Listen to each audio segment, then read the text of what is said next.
a partir do verso 19. Amém?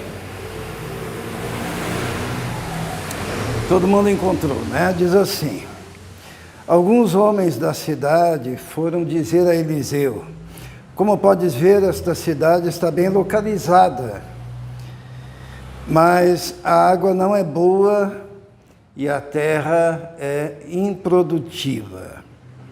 E disse ele: ponham sal numa tigela nova, tragam-na para mim. Quando a levaram, ele foi à nascente, jogou o sal ali e disse: assim diz o Senhor, purifiquei esta água, não causará mais mortes, nem deixará a terra improdutiva. E até hoje a água permanece pura, conforme a palavra de Eliseu. Amém? É uma história interessante. Então Eliseu chega numa cidade, alguns homens da cidade foram até Eliseu e disseram: como podes ver, a cidade é boa. Porém, o que tinha? A água não é boa e a terra é improdutiva. Então Eliseu pede uma tigela nova, uma vasilha nova. Como é que está aí na versão dos irmãos? É uma tigela? Prato novo. Um prato novo. E era para colocar sal nesse prato. E ele foi até a fonte das águas, derramou ali o sal e disse, profetizou, né? Purifiquei esta água, não causará mais morte e nem deixará a terra improdutiva. E diz ali que até hoje de Eliseu, né? Até aqueles dias, e alguns dizem que até hoje mesmo, aquela água ficou uma água pura. O que nós podemos aprender? Vamos ver o que nós podemos aprender dessa história. A primeira coisa que aprendemos dessa história é que quando os homens foram procurar Eliseu, eles disseram assim: a terra, como você vê, como podes ver, a cidade é bem localizada, é um lugar bom, não é isso? Como é que está na versão dos irmãos? Eis que é boa é a habitação dessa cidade. É boa, porém, tinha uma fonte que jorrava água que não era boa, que gerava morte e fazia com que a terra ficasse improdutiva, né?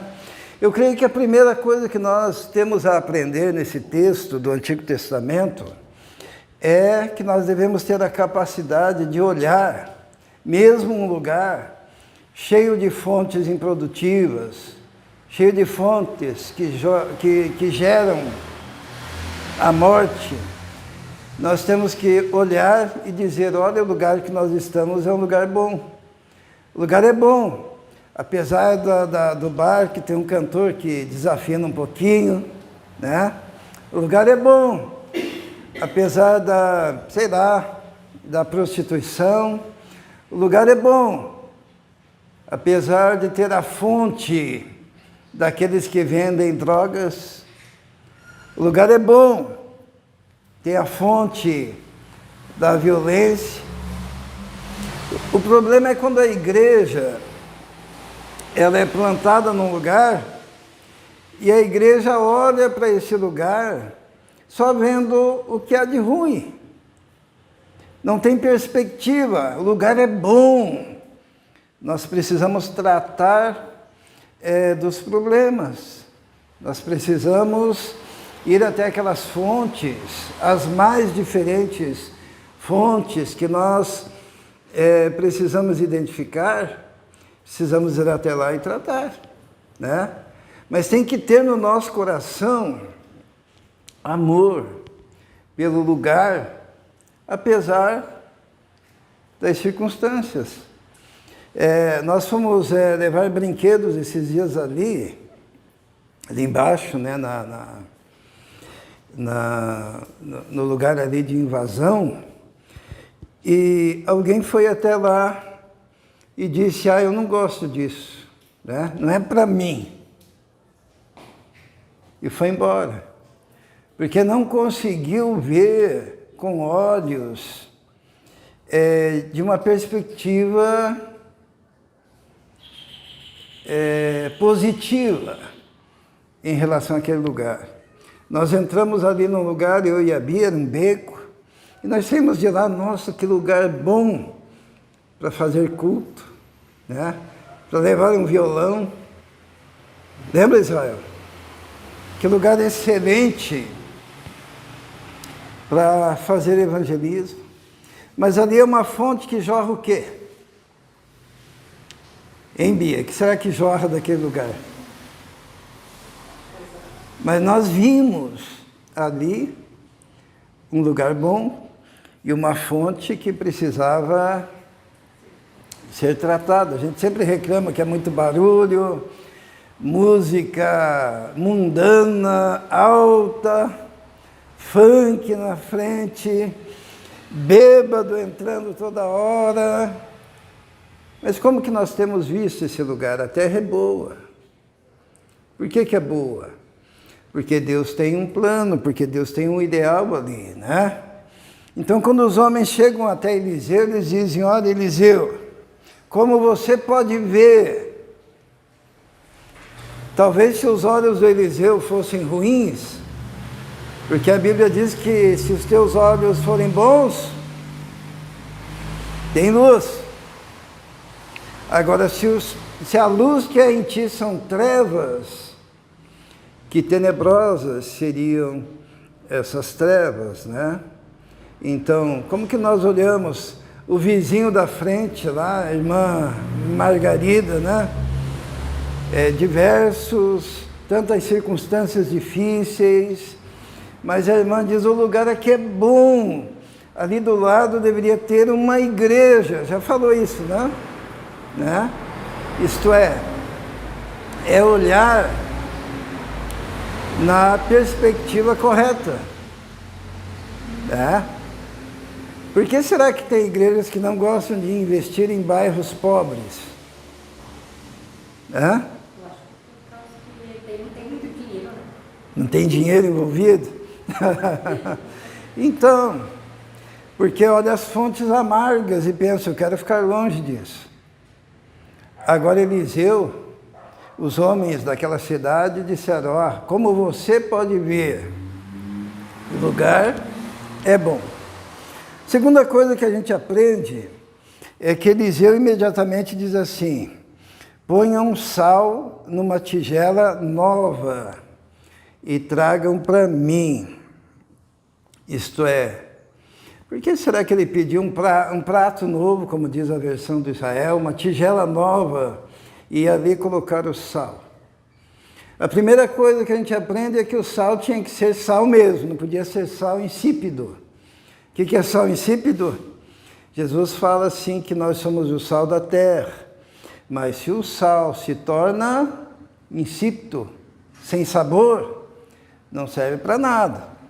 Então não adianta nós jorrarmos aquele sal insípido nas fontes amargas, seja da prostituição, seja as fontes da droga, sejam as fontes da violência, sejam as fontes amargas da pobreza. O sal tem que ser sal mesmo, aquele que salga, né? Só que a preocupação do Eliseu é que aquele sal estivesse num prato novo, porque ele não queria que nenhuma impureza contaminasse aquele sal, né? Já pensou colocar o sal num prato que já foi usado, né? E que talvez tenha resquícios de outras coisas? A preocupação dele era tão grande com a pureza daquele sal, que ele diz, olha, põe o sal numa vasilha nova. E por que é importante a pureza? Porque a gente vive numa época que agora o pessoal briga com a gente quando a gente fala que nós devemos levar só a pureza da palavra de Deus, né? Quando a gente diz assim, não, vamos com calma, está errado tal coisa que estão ensinando. É sal em vasilha contaminada. E vai contaminar mais ainda as fontes, que já estão contaminadas. Se eu for numa fonte e jogar água de esgoto, o que vai acontecer com a fonte? A fonte está jorrando morte. E eu coloco água contaminada na fonte. O que vai produzir? Contaminação e morte. Se eu ponho um sal contaminado, e aqui bem o sal pode representar a palavra de Deus. O sal pode representar e representa todos nós que somos o sal da terra. Mas o sal, ele não pode ser insípido e também não pode estar contaminado. Então, a pregação contaminada, né? Isto é, contaminada com a própria ganância dos homens. Eu pego e negocio a palavra de Deus, negocio a fé, levo o sal. Só que esse sal está com as heresias, o orgulho, a vaidade, o antropocentrismo do homem moderno, as vãs filosofias deste mundo, as expectativas do presente século. Eu não estou levando o sal na tigela nova. E eu creio que isso tem acontecido, né? Os irmãos percebem que tem pregação, tem igreja aqui, igreja ali, igreja lá, igreja lá, igreja lá, igreja atrás, igreja. Mas nada muda. Por quê? Porque a palavra de Deus, ela não tem sido pregada. Esse é o problema. E quando porque assim, tem um autor chamado Lloyd Jones que ele diz assim que existem pessoas que passaram a vida inteira falando da Bíblia sem nunca terem entendido a mensagem da Bíblia. São aqueles púlpitos que usam textos e mais textos e mais textos, e a mensagem contaminada, ela não purifica a fonte de águas. Não purifica. Que nem Deus agora está chacoalhando, a gente já esperava por isso, né? Mas Deus está chacoalhando os evangélicos brasileiros, né? Eles estão pregando, então é sal para tudo quanto é lado. Só que é um sal contaminado, não está na tigela nova, né? Falam da Bíblia? Falam. Em todas as mensagens? Sim. Entenderam a mensagem? Não. O que esse sal produz? Produz desigrejados, produz pessoas decepcionadas, produz pessoas imbecilizadas, que têm um orgulho danado de ser crente desses lugares, e o próprio orgulho vindo de Satanás. Então, a segunda coisa que nós aprendemos, o sal tem que estar numa tigela nova. Isso é o exemplo do novo nascimento. Você vai pregar, mas você tem que ser nascido de novo e tem que ter um compromisso real com a pureza da palavra de Deus. Se não, esqueça. Vocês acham que esse sal aí está numa tigela nova, pura, limpa? É mais Então Eliseu disse assim, arrume um prato novo, coloque sal. Vamos ler ainda ali, ó, no versículo 21, diz assim que quando levaram para ele o sal no prato novo, ele foi à nascente, jogou sal ali e disse, assim diz o Senhor, purifiquei esta água, não causará mais mortes, nem deixará a terra improdutiva. Ele foi aonde? Ele levou o prato com sal na nascente. É mais uma coisa que nós aprendemos. Se nós queremos resolver o problema, nós devemos ir até a nascente do problema, não a periferia do problema. Você pode ficar o resto da vida jogando sal na lateral do rio, sabe? Aonde que ele foi? Ele foi lá na nascente, na fonte de água. E ali ele deitou aquele sal, ele jogou aquele sal. E a gente perde muito tempo, irmãos, sem atacar o problema com objetividade, né? É um tal da turma do deixa disso, não fale, né? Se o problema do Brasil são os falsos profetas, os falsos líderes, as denominações equivocadas que estão semeando morte, roubando o povo, pregando um falso evangelho, o que nós devemos fazer, se não jogar sal na fonte da onde procede a morte e a improdutividade? É daquilo lá que temos que falar. Foi o que Jesus fez. Jesus, quando veio, condenou os fariseus, hipócritas, condenou os escribas, hipócritas, condenou os sacerdotes, hipócritas. Dizia assim, ó, vocês estão colocando fardos pesados sobre os outros, e vocês mesmos não carregam, porque vocês não vivem aquilo que vocês pregam. Jesus dizia, olha, vocês gostam de pintar túmulo de profeta, sabe por quê? Porque profeta morto não fala, e se eles estivessem vivos, eles estariam condenando vocês. Então é muito bom pintar túmulo de profeta que já morreu. Jesus dizia, vocês entram na casa das viúvas, sob o pretexto de fazer longas orações, e quando vocês saem de lá, vocês deixam essa viúva pobre, de tanto que vocês arrancam delas.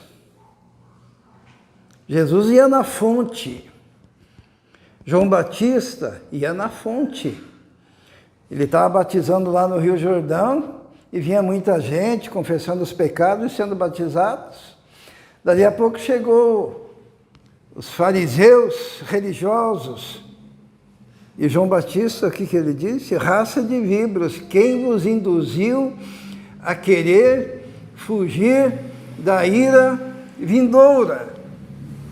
Produzir, pois, frutos dignos de arrependimento. Então a verdade, ela tem que ser dita, o sal tem que ser colocado na fonte. Se existe um grupo de hipócritas aí enganando a população brasileira, tornando-se multimilionários, negociando o coração do povo, o que nós devemos fazer? Jogar sal puro na fonte.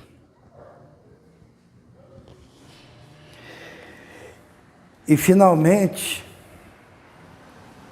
diz a palavra de Deus que ele jogou o sal no versículo 21, e disse: assim diz o Senhor, purifiquei esta água, não causará mais morte, nem deixará a terra improdutiva. O que ele falou? Ele falou, assim diz o Senhor.